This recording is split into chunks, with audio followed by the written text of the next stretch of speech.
జగన్ గారు ఆర్థిక పరిస్థితిని పట్టించుకోకుండా సంక్షేమ పథకాల వైపే ఎక్కువగా దృష్టి నిలిపారు. తర్వాత ఈ కొన్ని అప్పు అనేది అప్పుల భారం ఒక ప్రతి పౌరుడి మీద 2 లక్షల రుణ భారం ఇప్పుడు ఉన్నది అనే విమర్శలు వస్తున్నాయి. అది చాలా తీవ్రమైన ఇది. అయితే కేంద్రం బీజేపీ దీన్ని కొంత సమర్థించినప్పటికీ కూడా ప్రధానమైన ఎన్నికల్లో ప్రధానంగా వినిపించిన ఇది రాష్ట్రం దివాళా తీసింది.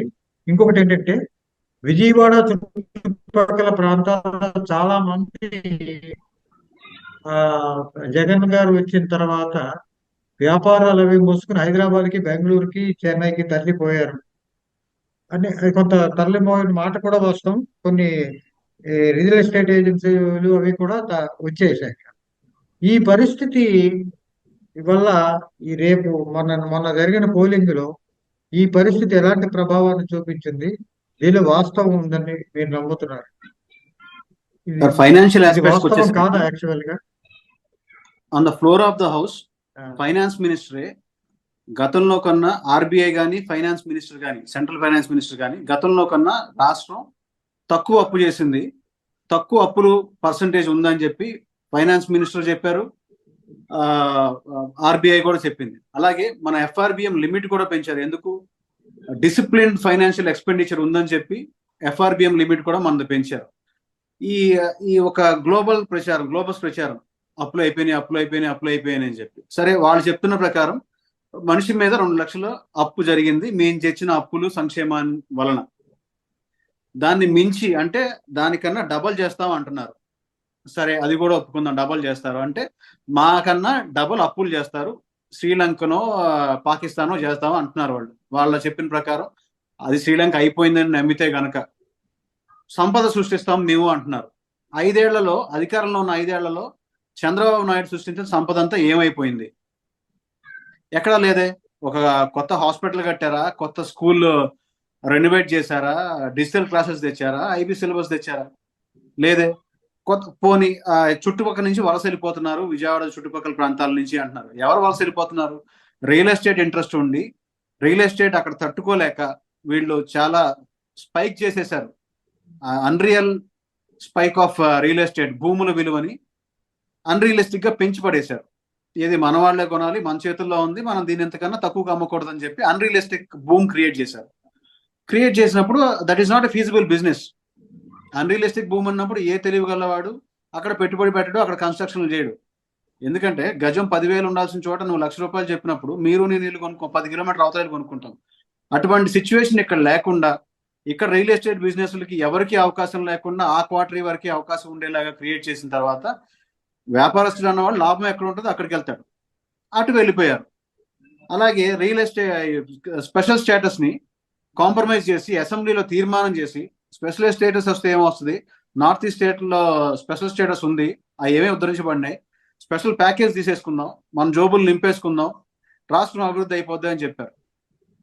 ఫ్లోర్ ఆఫ్ ద హౌస్ ఒక తీర్మానం చేసి సెంటర్కి పంపించి మళ్ళీ కోట్లు ఖర్చు పెట్టి మా బెంచ్ సర్కిల్లో ఏసీ టెంట్ వేసుకొని ధర్మ పోరాట దీక్షలను చేస్తారు. ఎంత మోసం! ప్రజలు ఇదివరకు ఏంటంటే రికార్డ్స్ ఉండేవి కాదు, పేపర్లో ఉండేది, ఆ పేపర్ లైబ్రరీలోకి వెళ్ళిపోయేవి. ఇప్పుడు అంతా డిజిటల్ రికార్డు. ఆ రోజు ఏం మాట్లాడాడు, ఈ రోజు ఏం మాట్లాడాడు, అది క్లియర్ గా ఉండి ఎవిడెంట్ గా ఉండి పిక్చర్ టు పోస్ట్ కనిపిస్తూ ఉండటం వల్ల వాళ్ళు దొరికిపోయారు. వాళ్ళు పచ్చి అబద్ధాలని వాళ్ళ మేనిఫెస్టో ఈసీ ఎన్నికల కమిషన్ వెబ్సైట్ లో ఉందంటారు. నాకు తెలిసి మొన్న ఎలక్షన్ ముందు వారం ముందు వరకు కూడా వాళ్ళ మేనిఫెస్టో ఎలక్షన్ కమిషన్ కి వాళ్ళు సబ్మిట్ చేయలేదు. అండ్ గతంలో పెట్టిన 660 హామీల మేనిఫెస్టో వాళ్ళ వెబ్సైట్ నుంచి వాళ్ళు తొలగించారు. అది అందరికీ తెలిసిందే. అది కావాలంటే చాలా వ్యయ ప్రయాసాలకి ఓడ్చి తెచ్చుకోవాల్సిన పరిస్థితి ఆ మేనిఫెస్టో కోసం. ఆ మేనిఫెస్టోలో సార్ హెల్త్ కి సంబంధించి వాళ్ళంత అన్యాయమైన మోసమైన మాటలు చెప్పారంటే, ప్రతి జిల్లాలో నిమ్స్ స్థాయి హాస్పిటల్ కడతామని చెప్పారు. ఒక పిహెచ్సి కట్టిన పాపాన్ని కూడా పోలేదు వీళ్ళు. తర్వాత డాక్టర్లను రిక్రూట్ చేస్తా ఉన్నారు. ఎన్ని స్పెషాలిటీ పోస్టులు మేము వచ్చాక ఫిల్ చేసాం. వీళ్ళు ఫిల్ చేసి ఉంటే మేము 60,000 పోస్టులు ఫిల్ చేసే అవకాశం ఎక్కడ ఉండేది మాకు? నిజంగా వాళ్ళు ఫిల్ చేసి అన్ని అప్ టు డేట్ ఉంటే. వాళ్ళ దాంట్లో హాస్పిటల్స్ ఎంత దయనీయ పరిస్థితి అంటే, ఎలుకలు కొరికి ఒక పిల్లవాడు చనిపోతాడు.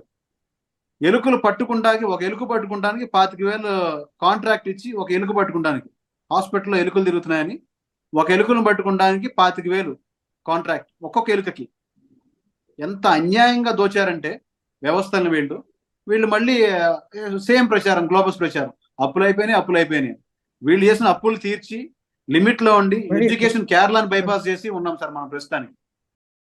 రాధాకృష్ణ గారు, ఇప్పుడు మీరు చెప్పిన ఆర్బిఐ ఇది కానీ, పార్లమెంట్ లో ఆర్థిక మంత్రి చేసిన ప్రసంగం కానీ, ఇవేవి సామాన్య ఓటర్లకి ఎకడమిక్ అంశాలు ఓటర్లని అంత ప్రభావితం చేయవు. వాళ్ళు వాళ్ళు చూసిన అభివృద్ధి, సంక్షేమ పథకాలు ఇవి ప్రభావితం చేసినంతగా ఈ విమర్శలు ప్రభావితం చేయవు. ఇది ముందు కూడా ఇందిరాగాంధీ కూడా ఒక సందర్భంలో ఇట్స్ యూనివర్సల్ ఫెనోమినా కరప్షన్ అని అన్నారు. కానీ మనం at the cost of people, ఇక్కడ ఏం జరిగిందంటే, పరిశీలకుల అభిప్రాయం ప్రకారం జగన్మోహన్ రెడ్డి గారు సంక్షేమ పథకాలు, అభివృద్ధి పథకాలు ప్రారంభించారు, సంక్షేమ పథకాలు అమలు చేస్తున్నారు. అదే సమయంలో ఇంత సమతుల్యం పాటించకుండా ఆఖరికి జీతాలు కూడా ఇవ్వలేని పరిస్థితుల్లో, కొన్ని ఆస్తుల్ని అమ్ముకునే పరిస్థితుల్లో ఆర్థిక వ్యవస్థని నడుపుతున్నారు అనేది చాలా తీవ్రమైన విమర్శ, తీవ్రమైన ఆందోళనకరమైన పరిస్థితి కూడా. దాని రేపు అధికారంలోకి వస్తే మీరు ఎలా ఎదుర్కొంటారు? ఒకవేళ తెలుగుదేశం పార్టీ అధికారంలో వస్తే ఈ పరిస్థితిని ఎట్లాగా ఇది చేస్తుంది? అది ప్రజల సంక్షేమం దృష్ట్యా ఆలోచించవలసిన సమస్య అది. సాహెబ్ గారు కరెక్టే కదా? తప్పనిసరిగా సార్. ఇప్పుడు మిత్రుడు చెప్పిన దానికి కూడా నేను కంక్లూజన్ ఇస్తా అయిపోయిన తర్వాత. అదే సార్, మీరేమంటారు సార్? సీనియర్ జర్నలిస్ట్ గా మీరు where you can draw the line between అభివృద్ధి అండ్ సంక్షేమం, దాని మధ్య ఒక సమతుల్యం అనేది. చిన్న ఎడిషన్ సార్, మనం పేదలకి డబ్బులు ఇచ్చేసారు అంటున్నారు. కోవిడ్ తర్వాత ఎవరికి పనులు లేవు, ఏ సంస్థలో పనిచేస్తూ లేవు. మనీ సర్క్యులేట్ కావాలంటే ఎవరి జోబులోనూ డబ్బులు ఉండాలి.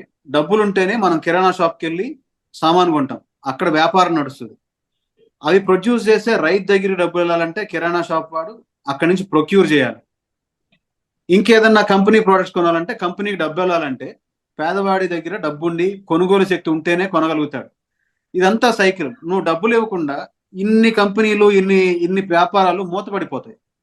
ఆ కామన్ ఫైనాన్షియల్ ఎకనామిక్స్ తెలియక, లేదా ప్రజలకు తెలియవు అనుకుంటారో, లేదా వాళ్ళని మభ్యపెట్టచ్చు అనుకుంటారు. ఇప్పుడు ఎవరి దగ్గర డబ్బులు లేని పరిస్థితుల్లో వ్యాపారాలు లేవు, ఉద్యోగాలు లేవు, అందరూ ఇళ్లలో ఉన్నారు.